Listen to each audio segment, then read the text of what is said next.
Naam, Happy New Year 2024 mtazamaji wangu mahali popote ulipo. Niombi na matumaini yangu kwamba ubuheri wa afya umeanza mwaka vizuri na Mwenyezi Mungu anaendelea kukulinda. Karibu nikufahamisha yale ambayo yanaendelea kutokea hapa nchini Kenya.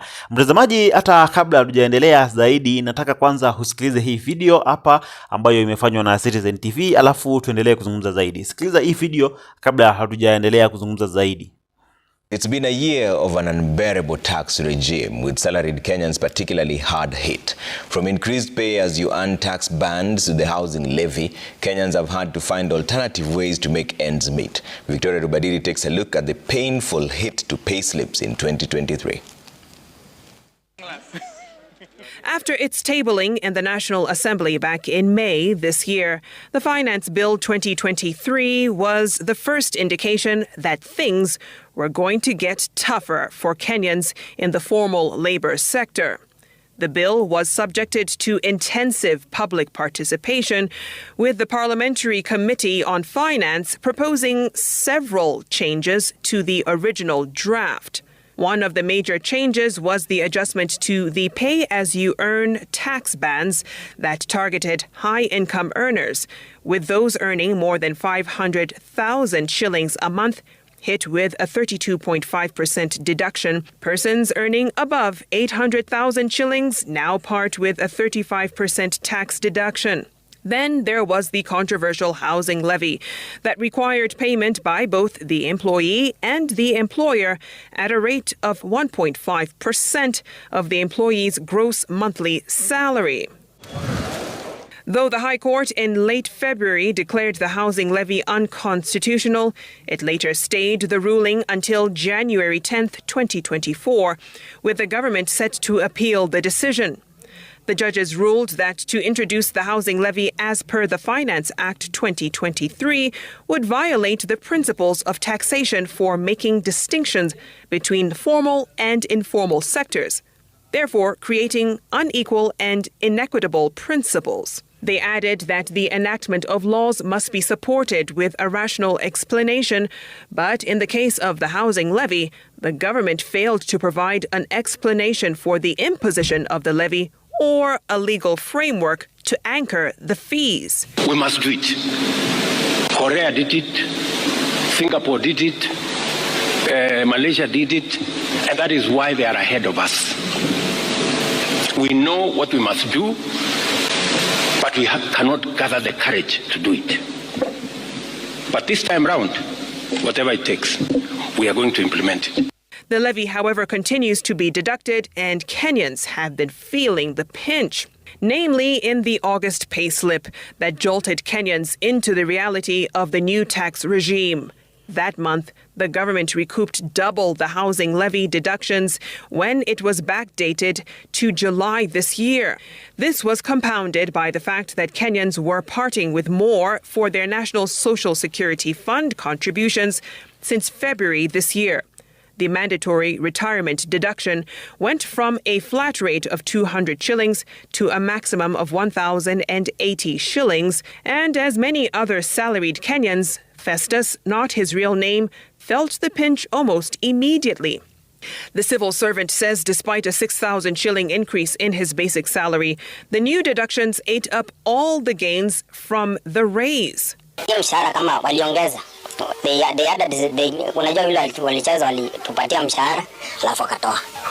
So they increased. So when I was calculating, I realized that it was just a margin of around 1,200 on the gross increase. Beyond union dues, loan repayment deductions, and pension scheme deductions for civil servants, we took a look at the impact of the deductions on Festus's most recent payslip compared to last year. Festus, whose basic salary was slightly above 55,000 shillings, reached 82,000 shillings after allowances in January last year. His take-home at the time was just above 29,000 shillings. Despite the pay rise, his take-home for November this year was lower at slightly above 28,000 shillings. As I use like 2,000 as my fare, that 2,000 has been taken to tax. So definitely I mean that I have to walk to school. According to the Employment Act, deductions, whether statutory or voluntary, should not exceed 2/3 of total salary. It's not actually a fair deal. So And you see we are also expecting some more taxation. Because every now unasikia taxation ingine. Kama it's like almost kama na NHF pia we are expecting labda itapanda. So when we are being taxed, it is a painful thing. The newly created Social Health Insurance Fund could see every household pay 2.75% of their monthly income. For now, however, a conservatory order is in place, halting the rollout of the Social Health Insurance Fund, pending the hearing of a case challenging the constitutionality of the new health laws. The injunction will hold until February 7th, 2024, when the case is expected back in court.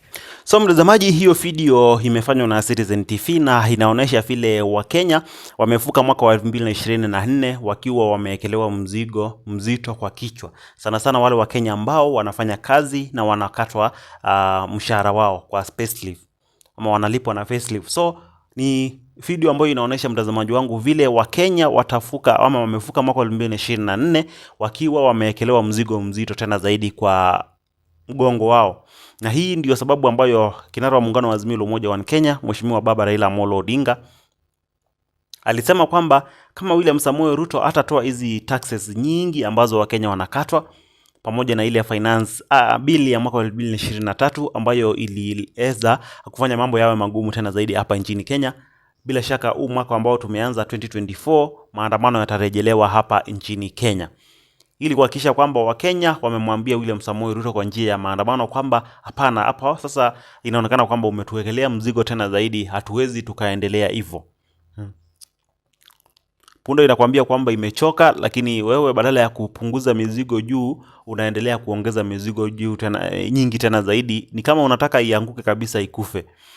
So Raila Odinga alikuwa amemwambia William Samoei Ruto kwamba 2024 kama hutapunguza hizi tax ama sio kupunguza, kama utatoa hizi tax ambazo umeweka na pamoja na kutoa ile finance act ambayo ilileta mambo mengi ya kuongezewa matax, bila shaka 2024 Wakenya watarudi tena kwa barabara kuweza kudai haki yao na kuhakikisha kwamba wamekuambia kwa njia ya maandamano kwamba mambo yamekuwa magumu tena zaidi. Kwa mtu unaweza pata mtazamaji wangu, mtu anapata mshahara wa 30,000 lakini unashangaa kwamba anakuja kufikiwa kwa mfuko anapata 20,000 ama hata 10,000 na. So unaweza ukashangaa unafanyia serikali kazi ama unajifanyia kazi wewe mwenyewe. Alafu ukipata hiyo pesa kidogo ambayo umekatakatwa ikabaki kama 20,000 na ulikuwa umepokea 1000 pengine 35, sasa hiyo 20,000 ambayo umepokea sasa kwa account yako, unapata kwamba ukienda kwa duka kununua vitu, zile vitu ambazo ulikuwa unanunua na 5,000 zimekuwa 10,000. So unaenda unanunua vitu unabaki hata $1. Unashangaa sasa utakuwa unafanya vipi? Yaani wanakata mshahara huku wameongezea, ama wanakata tax nyingi huku wameongezea tax kwa mpaka kwa vitu za kuuza. Unapata kwamba vitu kwa duka zinauzwa pesa nyingi tena zaidi. Alafu sasa uniambie kwamba hii ndio serikali ambayo tulikuwa tunaambiwa kwamba ni ya hustlers. Serikali ambayo ni ya mama mboga na mtu wa chini, mtu wa bodaboda, mtu wa mkokoteni. Sasa uniambia watu wa mkokoteni na watu wa chini wanafaidika na nini na hii serikali ya William Samoei Ruto? Wale hustlers ambao walikuwa wanasema kwamba tumchague huyu hustler mwenzetu pengine anaweza akatusaidia. Sasa hivi kuna kitu ambayo wanasaidiga nayo mtazamaji wangu, isipokuwa kulalamika tu na kulia kila wakati, kwa sababu vitu zote zimepanda juu, na lakini pia mshahara ambao unalipo unapata kwamba unakatwa tax mpaka unashangaa, kwani mimi ndio nafanyia serikali ama vipi? Unaweza ukajiuliza, kwani mbona wakati wa Uhuru Kenyatta hatukuwa tunafanyiwa hivi? Na si maisha ilikuwa inaendelea tu, Kenya ilikuwa inaendelea mbele, tulikuwa tunaona barabara zinajengwa, mambo mengi yalifanyika wakati wa Uhuru Kenyatta bila hata Wakenya kukatwa tax. Lakini wakati wa utawala wake William Ruto, watu wanakatwa tax tena zaidi, lakini mwisho wa siku unapata kwamba hakuna kitu kinaendelea.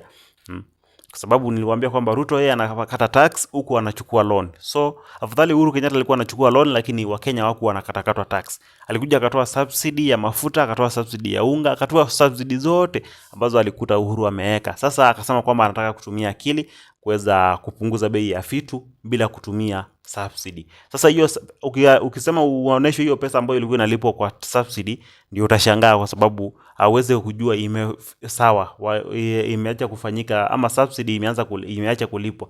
Hiyo pesa imefanya kazi gani? Imefanya project gani ambayo tumeiona? Kwa sababu sijui kama kuna project ambayo unaweza ukaniambia William Samoei Ruto ameifanya. Sijui kama kuna hayo moja ambayo ameifanya. Pengine basi mimi sijaiona, kwa sababu mwaka wote wa mwaka 2023 umekuwa ni mwaka wa promise. Hata jana usiku ulisikia vile aliongea tu. Promise. Hakuna kitu ambacho amekifanya kipya. Yaani hakuna kitu amekifanya, ni promise. Mwaka wa 2023 umekuwa ni mwaka wa kupromise wa Kenya mambo mengi. Lakini unapata kwamba hakuna hata moja ambayo amefanya. Kile ambacho amefanya sana ni ku relaunch zile project za Uhuru Kenyatta, na hizo ndio amekuwa akijigamba nazo. Hakuna kitu kingine unaweza niambia kwamba William Samoei Ruto ameweza kuachieve ama ameweza kufanya. Hakuna. Promise. Alafu mwisho wa siku unapata kwamba anaenda ku relaunch project za Uhuru Kenyatta na mambo kama hayo. So tumeanza mwaka wa 2024 mtazamaji wangu, na tumeanza mwaka ambao utakuwa ni mwaka ambao tutakuwa tumebebeshwa mizigo sana, kwa sababu kama wa Kenya tutakuwa tumebebeshwa mizigo nyingi tena zaidi huu mwaka wa 2024. Kama vile nimekuwekea hiyo video, nadhani kwamba umeiona kwamba watu watakuwa wanakatwa tax nyingi tena zaidi mwaka wa 2024. Ni mwaka ambao mtazamaji wangu utapata kwamba kama unalipwa 50,000 unakuja kupata 30,000. Hiyo 20,000 yote inaenda kwa serikali ya William Samoei Ruto. Lakini uzuri ni kwamba Raila Odinga alishamuonya William Ruto kwamba kama hatabadilika ama kama hatatoa hizi tax, bila shaka hajitayarisha mwaka wa 2024, mwaka ambao tumeanza sasa leo, kutakuwa na maandamano tena hapa nchini Kenya, ili kuhakikisha kwamba Wakenya wamemwambia William Samoei Ruto kwamba enough is enough, na sasa unaonekana kwamba unataka kutumaliza kabisa. Anyway, mimi ningependa kusikia maoni yako hapo chini katika sehemu ya comment section. Utuambie una maoni gani, wewe unaona tutaendelea hivyo ama unaona Raila Odinga harudishe maandamano hapa nchini Kenya, ndio at least William Samoei Ruto asikie, kwa sababu inaonekana kwamba pengine huwa anasikia wakati watu wanafanya maandamano. Hebu tuachie maoni yako hapo chini katika sehemu ya comment section mtazamaji wangu, lakini pia nakuomba kama wewe ni mara yako ya kwanza kututazama, chukua sekunde yako moja ama mbili ujiunge na familia ya Jitan Daily Politics, uweze kusubscribe na kutana na notification bell ili tukiachia video kama hii huwa wa kwanza kuweza kuipokea. Kwa returning subscribers jamani, naendelea kuwapongeza kwa kuendelea kusupport hii channel. Tumefika mwaka wa 2024 tukiwa na subscribers 29,000. Jamani, tuendelee kusubscribe tufike 50,000 na tuendelee kukua pamoja, na Mungu atawabariki tena zaidi. Tukutane tena kwa video nyingine, usiende mbali kwa sababu narejea na mengi zaidi. Kwa sasa bye bye.